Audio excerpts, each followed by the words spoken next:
मुख्यमंत्री उद्या दिल्लीला जाणार आहेत का सर सीट शेअरिंगच्या संदर्भात? मला याची कल्पना नाही.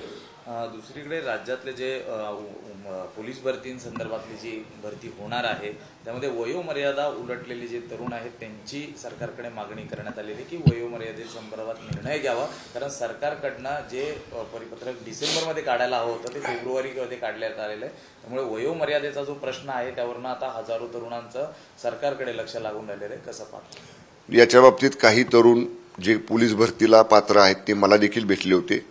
त्यामुळे या बाबतीत सोमवारच्या मंत्रिमंडळ बैठकीच्या अगोदर मी माननीय उपमुख्यमंत्री फडणवीस साहेबांना एक निवेदन देणार आहे, एक पत्र देणार आहे. कारण माझ्याकडं माझ्या जिल्ह्यातल्या, माझ्या विभागातल्या म्हणजे माझ्या तालुक्यातल्या अनेक मुलांनी ही मागणी केली होती. जसं तुम्ही आता म्हणताय तसं अंतिमतः याचा निर्णय माननीय उपमुख्यमंत्री आणि गृहमंत्री फडणवीस साहेब घेणार आहेत. सोमवारी या बाबतीतलं जे निवेदन मला मुलांनी दिलेले ते आणि त्याच्यावरती माझं एक पत्र मी माननीय फडणवीस साहेबांना देणार आहे. विजय हा एकमेव निकष मानला गेला, त्यामध्ये शिंदेच्या शिवसेनेला काय फरक पडतोय का? जोपर्यंत अंतिम जागा वाटप होत नाही, महायुतीच्या अधिकृत प्रवक्त्यांकडनं